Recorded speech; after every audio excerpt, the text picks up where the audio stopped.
Deus não controlasse todas as coisas, se Deus não tomasse todas as providências, eu iria perguntar o que eu vou ler aqui. Mas Deus me deu um texto lá onde eu estava, e na hora da saudação eu não li o texto, que era para ler agora, né? Eu quero pedir que abram a Bíblia, é uma mensagem curta. Romanos capítulo 16,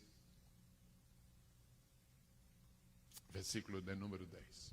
Só os que têm uma Bíblia ao seu alcance, de qualquer forma, né? Podem dizer amém.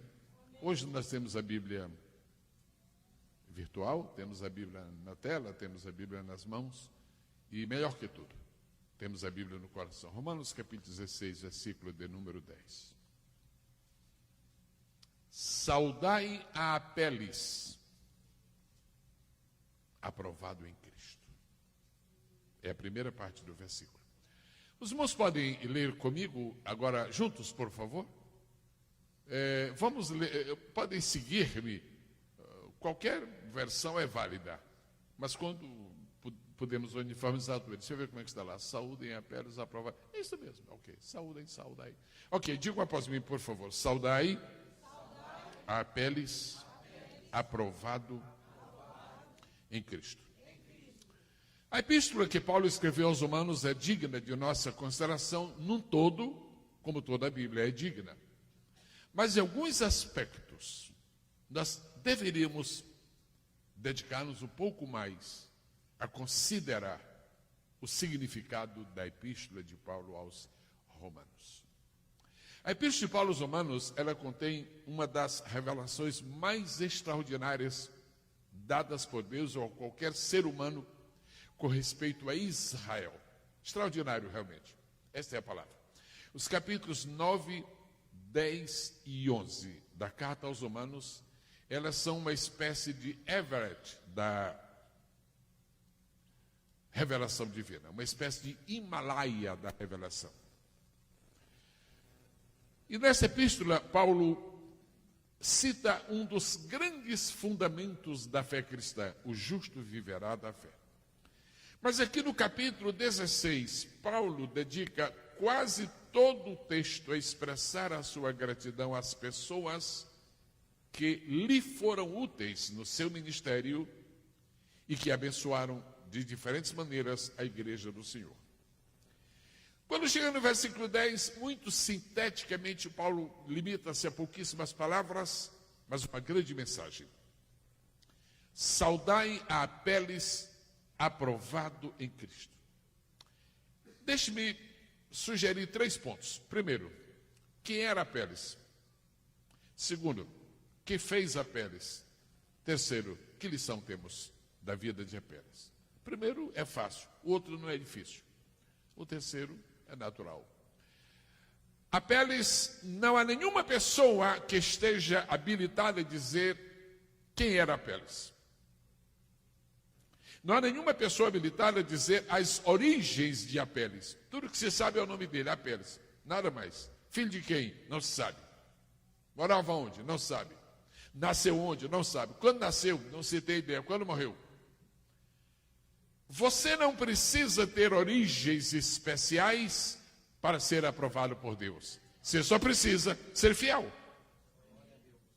Não sabemos nada sobre a família de Apeles. Você não precisa ser de uma família ilustre para ser aprovado. Você só precisa ser fiel.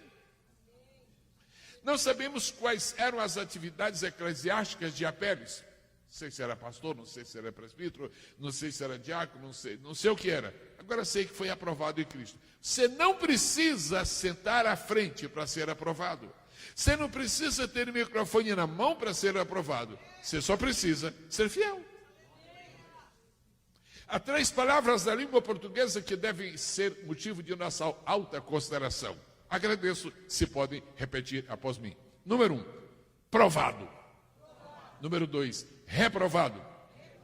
Número 3, aprovado.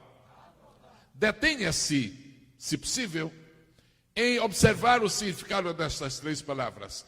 Primeira, provado. A palavra provado está ligada à palavra prova. Provado é exatamente associado à prova.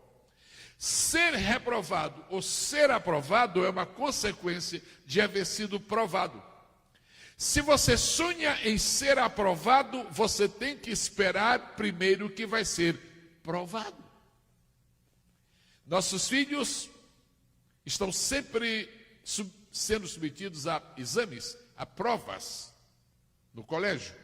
E como resultado eles serão reprovados ou aprovados. A Bíblia identifica só 2 tipos de pessoas na igreja. Os reprovados, que não conseguiram vencer, que não conseguiram triunfar, que não conseguiram agradar a Deus, que falharam, que desistiram, que não foram fiéis, que não foram constantes, que não foram perseverantes. E os outros, os aprovados. E é muito bonito saber que, ao lado de tantas pessoas ilustres mencionadas no capítulo 16 da Carta aos Romanos, há um ilustre desconhecido que de repente se tornou famoso porque foi aprovado. Toda pessoa que é aprovada tem um lugar de honra na casa de Deus. Minha proposta nesta manhã é que cada um de nós trabalhe, se esforce, faça o possível para ser aprovado. Pessoas reprovadas. Saul foi reprovado, mas primeiro foi provado.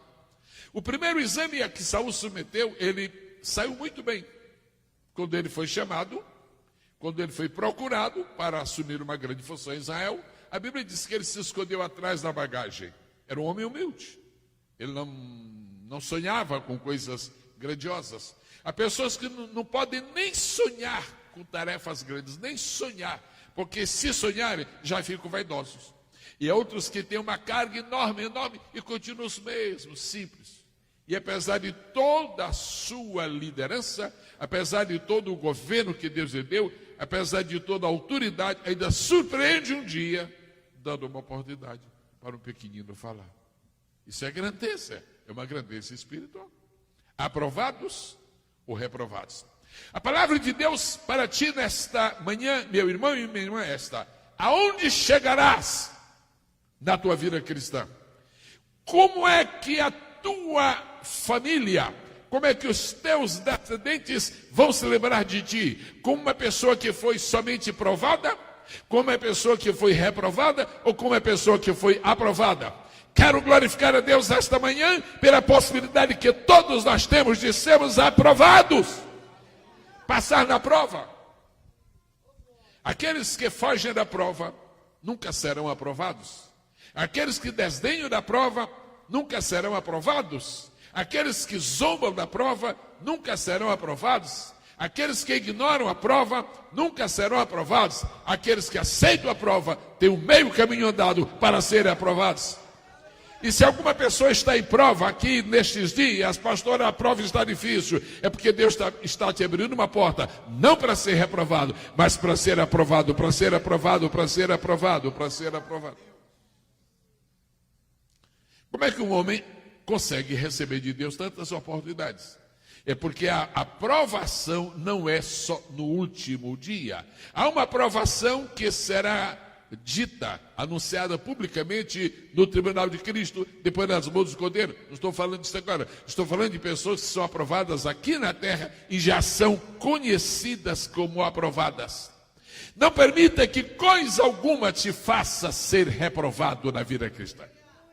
Não permitas que nenhum empecilho, que nenhum obstáculo, que nenhum inimigo, que nenhuma falácia do inimigo te roube o direito, a grandeza, o privilégio, a bênção de ser aprovado.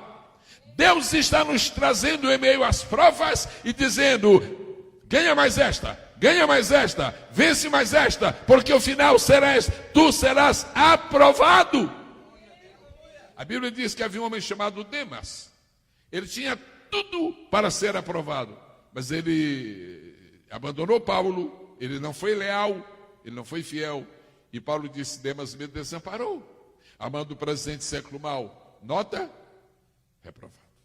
A Bíblia fala de um homem que era primogênito, e tinha tudo para ficar na história como um extraordinário homem, mas ele vendeu sua primogenitura, trocou-a por um prato de lentilhas, E quando você pesa o fraco, Jacó. O débil, Jacó. O Jacó que lá no Rio de Janeiro se chama de trampolineiro. E lá em Goiás se chama de trapaceiro. E em cada lugar se chama por um nome. E que se pensava que não ia conseguir nada, o Jacó chegou a ser aprovado e o Esaú foi reprovado. E você acha que Jacó não tinha condições para ser aprovado? Havia uma coisa: com todas as suas fraquezas, Jacó tinha um temor a Deus que morava dentro do seu coração. É uma coisa que nos vai ajudar sempre a sermos aprovados, o temor que nós temos.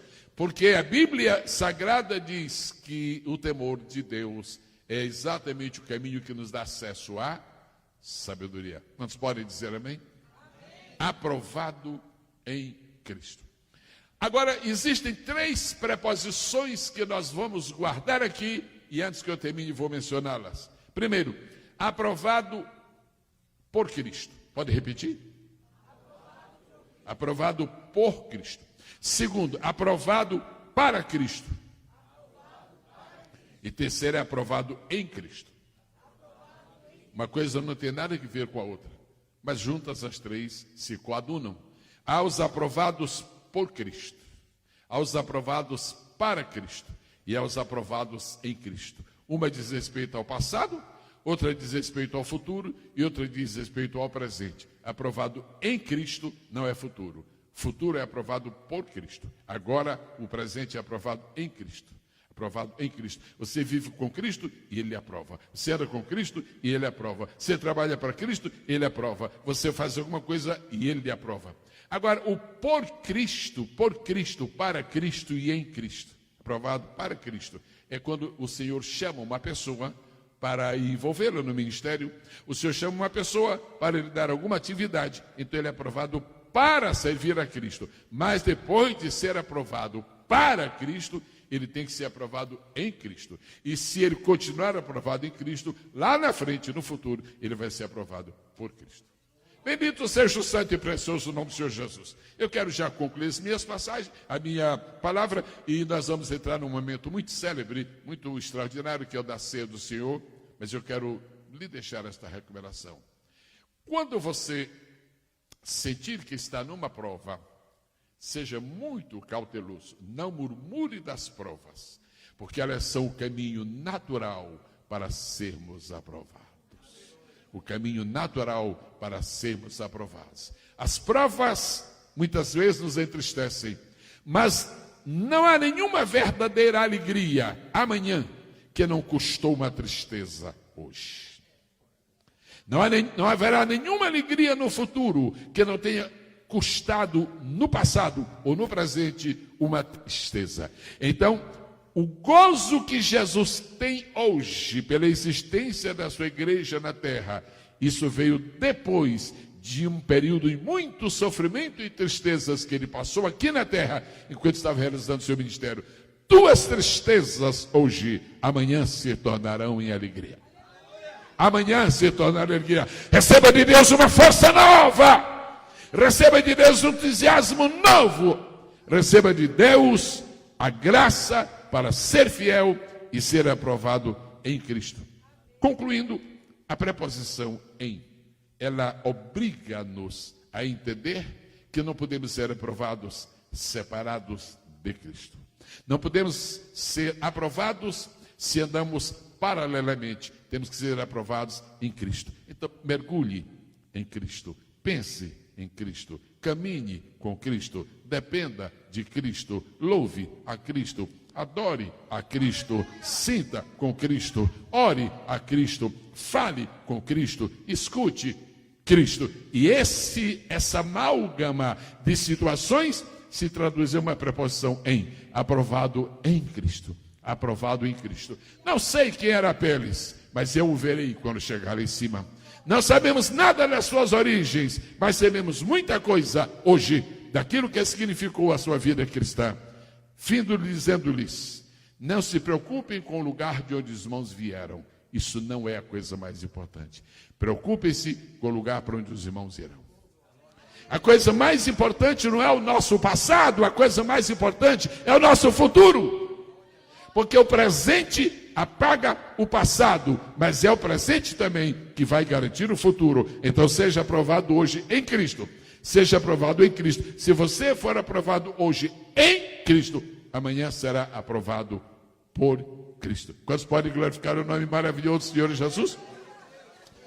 E quando vocês estiverem orando ao Senhor e sentir uma voz estranha, às vezes estamos orando e uma voz soa estranha. De onde você veio? De onde você veio? De onde você veio?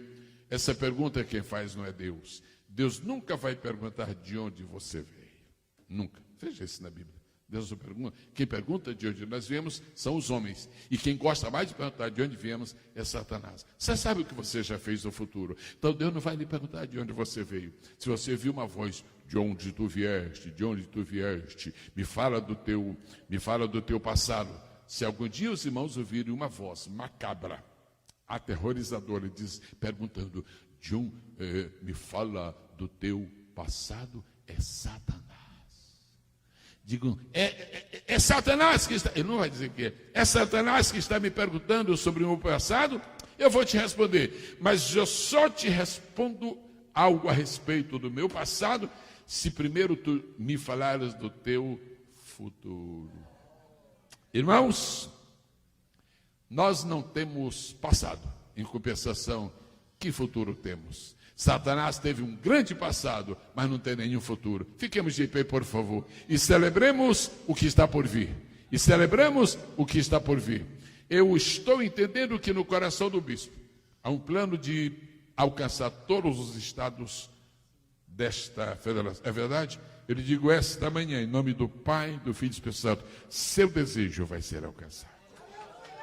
Seu objetivo vai ser alcançado. Vai ser alcançado. Vai ser alcançado. Por quê? Porque o dono da evangelização é Jesus. O promotor da evangelização é Jesus. O capacitador da evangelização é o Espírito Santo. E como estamos nos últimos dias da igreja, temos que encher a terra.